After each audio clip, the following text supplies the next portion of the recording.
வணக்கம். அதிமுகவை ஒருங்கிணைக்கும் முயற்சியில சசிகலா அவர்கள் ஈடுபட்டிருக்கிறாங்க. அது ரொம்ப மாசமா அதனுடைய தொடர் முயற்சிகள் இருக்குது. எப்படியாவது பிரிந்து கிடக்கக்கூடிய எல்லாரையும் ஒருங்கிணைக்கணும் அப்படிங்கிற முயற்சி பல மாதங்களா முயற்சி பண்றாங்க. அவங்க சிறையிலிருந்து வெளிவந்த முதற்கொண்டு அரசியல்ல மீண்டும் தொண்டர்கள சந்திக்கணும், நிர்வாகிகள சந்திக்கணும் அப்படிங்கிற முயற்சியில் ஈடுபட்ட அந்த நேரத்திலிருந்து பார்த்தீங்கன்னா, பிரிந்து இருக்கக்கூடிய எல்லாரையும் ஒன்றிணைத்து அதிமுகவ பலம் வாய்ந்த சக்தியாக எப்படி இருந்ததோ மீண்டும் அந்த நிலைக்கு நம்ம கொண்டு வரணும். புரட்சித் தலைவர் எம்ஜிஆர் அவர்கள், புரட்சித் தலைவி அம்மா அவர்கள் இருந்த காலகட்டத்தில் அதிமுகவினுடைய தொண்டர்கள் எப்படி ஒரு கட்டுக்கோப்பாக நம்மெல்லாம் இருந்தோமோ அதுபோல் நம்மளுடைய எல்லா தலைவர்களும் ஒன்றிணைந்து நம்ம செய்யணும். யாரும் பிரிந்து இருக்கக்கூடாது. நம்ம பிரிந்து இருக்கிறதுனால தான் மற்றவர்களுக்கு இலக்காரமாக இருக்குது. நம்ம அந்த மாதிரி இருக்கக்கூடாதுன்னு எல்லாரையும் ஒருங்கிணைக்கிற வேலையில் ஈடுபடுறாங்க. இதற்கு எடப்பாடி பழனிசாமி தரப்பில் நான் தனியாக தான் இருப்பேன். கட்சியினுடைய பொதுச் செயலாளராக இப்போ நான் வந்திருக்கிறேன். நான் என்னுடைய கோட்பாடுகள் நான் அடுத்த கட்டத்துக்கு நான் கட்சியை அதிமுகவை கொண்டு செல்லணும். அதனால் யாரோட கூட்டணி இருக்கக்கூடாது, எனக்கு தேவையில்லை அப்படிங்கிற மாதிரியான தோணியில் பார்த்தீங்கன்னா எடப்பாடி பழனிசாமி ஒரு தனித்தே நிற்கிறாரு. ஓபிஎஸ், டிடிவி தினகரன் சசிகலா சொல்கிறத கேட்குறதுக்கும் அவங்க வர்றதுக்கும் போகிறதுக்கும் அவங்க ரெண்டு பேரும் இருக்கிறாங்க. ஆனால் எடப்பாடி பழனிசாமி மட்டும் சசிகலனுடைய பிடியில் சிக்கவே மாட்டிருக்கிறாரு. ஏன்னா அந்த பதவியில் இன்னைக்கு இருக்கக்கூடிய நான்கரை ஆண்டுகள் முதலமைச்சராக இருந்த அந்த நேரத்திலையும் சரி, இப்போ அதிமுகவுடைய பொதுச் செயலாளராக இருக்கிறதுக்கும் சசிகலா அவர்கள் ஒரு அடித்தளமாக இருந்ததுனால தான் இன்னைக்கு இந்த அளவில் எடப்பாடி பழனிசாமியால் இருக்க முடியுது. அந்த நன்றி விசுவாசம் கூட எடப்பாடி பழனிசாமியால் கொடுக்க முடியல. அதனால் நம்ம எல்லாரும் ஒன்றிணையணும் அப்படிங்கிற மாதிரியான அதிமுக தொண்டர்கள் ஒரு பக்கம் அவங்க நம்முடைய கட்சி இன்னைக்கு 4 அணிகளாக பிரிந்திருப்பதற்கு காரணம் நம்ம கட்சியினுடைய தலைவர்கள் ஒரு ஒருமித்த கருத்தோட ஒற்றுமையாக ஏன் இருக்க மாட்டேங்கிறாங்கன்னு அடிதட்டு தொண்டர்களும் இன்னைக்கு சிந்திக்கக்கூடிய நிலைகளை அதிமுகவினுடைய தொண்டர்கள் அதிர்ச்சிக்குள்ளாக இருக்கிறாங்க. ஏன்னா கட்சி இப்படியே பிளவுபட்டு ஓபிஎஸ் ஒரு பக்கம், எடப்பாடி ஒரு பக்கம், டிடிவி ஒரு பக்கம், சசிகலா ஒரு பக்கம், இப்படி இருந்த கட்சியை யார் சரியான முறையில் வழிநடத்துறது? இந்த கட்சி தலைமை பொறுப்பு தான், அதாவது அந்த அதிகாரமும் பொறுப்பும் தான் முக்கியமா அப்படின்னா யாருக்கு எந்த பொறுப்பு கொடுக்கலாம் அப்படிங்கிற ஒரு கட்டுக்கோப்பான விஷயத்தை எல்லாரும் கலந்து பேசி ஒரு சுமூகமான முடிவுக்கு வந்தால் தானே இது அதிமுக நம்ம மீட்டெடுத்து மீண்டும் ஒருங்கிணைந்த ஒரு அதிமுகவை நம்ம உருவாக்க முடியும் அப்படிங்கிற தொண்டர்களுடைய ஆதங்கம் பலதரப்பட்ட தொண்டர்கள் மத்தியில் வரக்கூடிய ஒரு செய்தியாக பார்க்கப்படுகிறது. அந்த முயற்சியில் சசிகலா அவர்கள் அதிமுகவை ஒருங்கிணைந்த அதிமுகவாக செயல்படுத்தணும். அதனால் ஓபிஎஸ், டிடிவி தினகரன், எடப்பாடி பழனிசாமி எல்லாரும் ஒருங்கிணைந்து வந்தால் தானே நம்மளுடைய முன்னாடி ஆட்சி செய்து போயிருக்கக்கூடிய புரட்சித் தலைவர் எம்ஜிஆர் அவர்கள், புரட்சித் தலைவி அம்மா அவர்களுடைய விசுவாசமாக நாம் இருந்தால் அவர்களுக்கு நம்ம செய்யக்கூடிய ஒரு கடமையாகவும் அதிமுக கட்சிக்கு நம்ம காட்டக்கூடிய ஒரு விசுவாசமாகவும் இருக்கும். அதனால் நம்ம எல்லாரும் ஒன்றிணைந்து செயல்படணும். அதனால் யாருமே பிரிஞ்சிருக்க வேணாம். அந்த முயற்சியில் தான் நான் ரொம்ப பல மாதங்களாக முயற்சி பண்ணிகிட்டு இருக்கிறேன். அதனால் எல்லாரும் ஒற்றுமையோடு, யாரும் சண்டை சாடி எதுவுமே இல்லாமல் நம்ம எல்லாம் ஒன்றிணைந்து செயல்படணும். அப்போ தான் நம்மளுடைய எதிரி கட்சியான திமுகவை நம்ம வீழ்த்த முடியும்.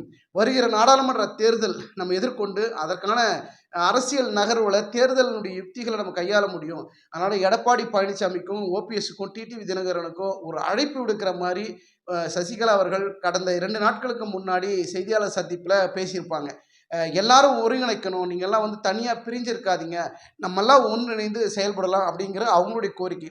ஆனால் எடப்பாடி பழனிசாமி நமக்கு வாய்ப்பு கொடுத்த அவரே ஒரு மேடையில் சொல்லியிருக்கிறாரு, நான் கொஞ்சம் கொஞ்சமாக உங்களை போன்று தான் நான் தொண்டர்கள் இருக்கக்கூடிய உங்கள் இடத்துல தான் நான் அமைதியாக உட்கார்ந்து இருந்த காலகட்டம் அது. கொஞ்சம் கொஞ்சமாக நான் தவழ்ந்து தான் இந்த இடத்துக்கு, உயர்ந்த இடத்துக்கு நான் வந்திருக்கிறேன். உயர்வான பதவிக்கெல்லாம் நான் வந்திருக்கிறேன். இதெல்லாம் அதிமுகவில் கடைகோடி தொண்டனும் இந்த இடத்துக்கு வரலாம் அப்படிங்கிற ஒரு இடத்த அதிமுக தான் கொடுத்துருக்குது. கொஞ்சம் கொஞ்சமாக தவழ்ந்து தான் இந்த அதிகாரத்துக்கும் உயர்ந்த பதவிக்கு நான் வந்திருக்கிறேன்னு சொல்லிட்டு ஏற்கனவே எடப்பாடி பழனிசாமியே ஒரு கூட்டத்தில் பேசியிருக்கிறது எல்லாருக்கும் தெரிஞ்ச விஷயம். அதுபோல் இருக்கும்போது ஏன் எடப்பாடி பழனிசாமி ஓபிஎஸும் சரி, சசிகலா, டிடிவி தினகரன் இவர்களை எல்லாரும் ஒருங்கிணைத்து அதிமுக மீண்டும் அம்மா இருந்த காலகட்டத்தில், புரட்சி தலைவர் இருந்த காலகட்டத்தில் எப்படி அதிமுக இருந்ததோ அது போன்ற மிகப்பெரிய ஒரு கட்சியை ஏன் நம்ம செயல்படக்கூடாது அப்படிங்கிற எல்லாருடைய தொண்டர்கள் மத்தியில் எழக்கூடிய அந்த கேள்வி. ஆனாலும் அந்த தொண்டர்களுக்கெல்லாம் பதில் கொடுக்க வகையில் எடப்பாடி பழனிசாமி அவர்கள் கொஞ்சம் வளைந்து கொடுத்து ஒரு ஒத்து போய் எல்லாரும் எதிர்பார்க்கிற வகையில் நம்ம வந்து அதிமுக பலம் வாய்ந்த சக்தி வாய்ந்த ஒரு கட்சியாக மீண்டும் கொண்டு வரணும் அப்படிங்கிற நிலைக்கு எடப்பாடி பழனிசாமி வந்து ஒருமித்த கருத்தோடு அவர் வருவாரா அப்படிங்கிற ஒரு கேள்வி தொண்டர்கள் மத்தியில் இருக்குது. ஆனால் எடப்பாடி பழனிசாமி வந்து அதுக்கெல்லாம் நான் சலித்தவர்கள் அல்ல, நான் வந்து கட்சியினுடைய பொதுச் செயலாளராக இருக்கிறேன், அதனால் என்னுடைய வியூகங்கள் எல்லாம் தனித்திருக்கணும், நான் ஏற்கனவே பாஜகலேருந்து வெளியே வந்துட்டேங்கிறது எல்லாருக்கும் தெரியும், பாஜகனுடைய தொடர்பு எனக்கு எதுவுமே கிடையாது. இன்றைக்கி பாஜக கூட ஒரு அவங்க சைட்லேருந்து வரக்கூடிய ஒரு செய்தி கூட என்னென்னா, இனிமேல் எடப்பாடியை வந்து கண்டுக்காதீங்க, அவர் பார்ட்னர் தனியில் இருக்கட்டும், நீங்கள் வந்து எதுவுமே எடப்பாடியினுடைய சைடு பக்கம் நீங்கள் போகாதீங்க, அவர் விட்டுடுங்க அப்படிங்கிற மாதிரி பாஜக ஒரு பக்கம் செயல்பட்டு கொண்டிருக்கக்கூடிய தகவலும் வருது.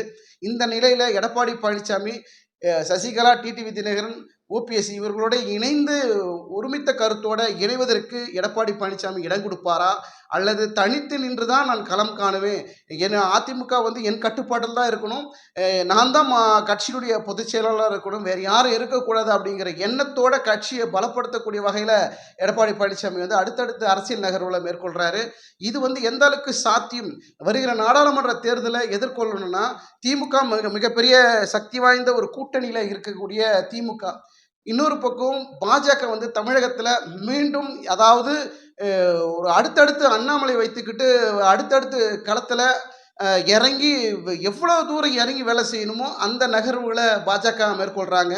ஸோ இப்படி இருபெரும் கட்சிகள் வந்து இருக்கக்கூடிய ஒரு சூழலில் அதிமுக பிளவுபட்டு 4 அணிகளாக பிளவுபட்டு இருக்கக்கூடிய இந்த காலகட்டத்தில் இந்த நேரத்தில் எப்படி தேர்தலை எதிர்கொள்வார்கள், நாடாளுமன்ற தேர்தலில் 40 தொகுதிகளையும் நம்ம வென்றாகணும் அப்படிங்கிற முயற்சி திமுக ஒரு பக்கம் முயற்சி பண்ணுறாங்க, அதிமுக ஒரு பக்கம் முயற்சி பண்ணுறாங்க.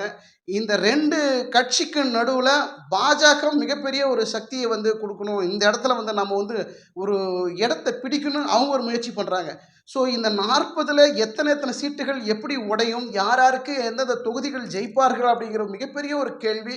இந்த வருகின்ற நாடாளுமன்ற தேர்தல் வந்து ஒரு 4 முனை போட்டியாக நடைபெறுவதற்கு வாய்ப்புகள் இருப்பதாக கருதப்படுகிறது. அந்த சூழல் எப்படி இருக்கும் அப்படின்னு பார்க்க போனால் பாஜகவில் வந்து கிட்டத்தட்ட அவர்கள் நிற்கக்கூடிய ஒரு 4-3 தொகுதிகளில் எம்பி ஆவதற்கு அதிகபட்ச வாய்ப்புகளும் இருக்குதுன்னு ஒரு கருத்தும் வெளியாகிறது.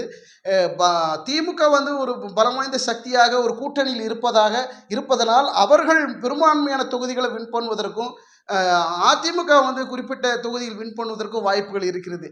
இந்த சூழ்ச்சிகளெல்லாம் வச்சு பார்க்கிற போது, இந்த சூழலையெல்லாம் வச்சு பார்க்கிற பொழுது அரசியல் காய் நகர்வுகள், தொண்டர்கள், ஓட்டு வங்கியாக இருக்கக்கூடிய அவரவர்கள் கட்சி சார்ந்த தொண்டர்கள் யாருக்கு உண்மையாக விசுவாசமாக வாக்களிப்பார்கள், யாரை எம்பியாக்குவார்கள் என்ற கேள்விகள் அதிகமாக எழுகின்றது. திமுக வட்டாரத்தில் அவர்களுடைய ஓட்டு வந்து சிதறுவதற்கு வாய்ப்புகள் இல்லை, ஆனால் அதிமுக ஓட்டுகள் வந்து சிதறுவதற்கு வாய்ப்புகள் இருக்குது. அந்த ஓட்டுகள் அப்படி சிதறனாக்கா பாஜக பக்கம் போகுமா, இல்லை நாம் தமிழர் கட்சிக்கு ஓட்டாக மாறுமா அப்படிங்கிற ஒரு மிகப்பெரிய கேள்வி. இதில் வந்து பார்த்திங்கன்னா ரஜினி ரசிகர்கள், விஜய் ரசிகர்கள், கமலஹாசன் ரசிகர்கள் இப்படி பிரிந்திருக்கக்கூடிய சிதறி இருக்கக்கூடிய ஓட்டுகள் வந்து திமுக பக்கம் போவதற்கு வாய்ப்புகள் அதிகமாகவும் பார்க்கப்படுகிறது. அதிமுக பக்கம் வருவதற்கு குறைவான எண்ணிக்கையில் தான் அந்த ஓட்டுகள் வரும். அப்படிங்கிற போது அதிமுக வந்து ஒருங்கிணைந்த கட்சியாக, ஒருங்கிணைந்த அதிமுகவை நம்ம ஒருங்கிணைக்கணும், எல்லாரும் நம்ம வந்து பிரிந்திருக்கக்கூடிய நம்ம எல்லாரும் ஒற்றுமையாக இருந்து அதிமுக வழிநடத்தி நம்ம வந்து கொண்டு போகணும். அதாவது கட்சியினுடைய தலைமை, பொறுப்பு, அதிகாரம் இதெல்லாம் நமக்கு வந்து பிரச்சனையாக தானே இருக்குது.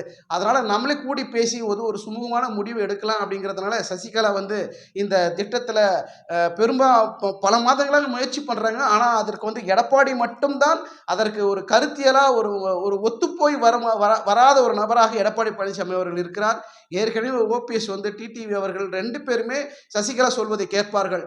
ஆனாலும் எடப்பாடி பழனிசாமி ஒரு பக்கம் கன்வின்ஸ் பண்ணி அவரை ஒருங்கிணைத்து கூட்டு வந்தாலும் அதிமுகனுடைய கட்சியினுடைய அடிமட்ட தொண்டர்கள் வந்து சசிகலாவை ஏற்பார்களா, சசிகலாவுடைய கருத்தை மதிப்பார்களா, இல்லை அதாவது இப்போ எடப்பாடி பழனிசாமியின் கருத்துக்கு வந்து தொண்டர்கள் வந்து மதிக்கிறாங்க, சசிகலாவினுடைய கருத்துக்கு மதிப்பளித்து அவர்கள் பக்கம் போவார்களா, எல்லாரும் ஒருங்கிணைந்து இருக்கலாம் அப்படிங்கிற ஒரு கோட்பாட்டுக்குள்ளே வருகிற பொழுது இதற்கு ஒத்துப்போய் எல்லா தொண்டர்களும் வருவார்களா என்ற ஒரு கேள்வியும் இருக்கிறது. நாடாளுமன்ற தேர்தலை அதிமுக எப்படி எதிர்கொள்ளும் அப்படிங்கிறத நம்ம பொறுத்திருந்து பார்க்கலாம். நன்றி, வணக்கம்.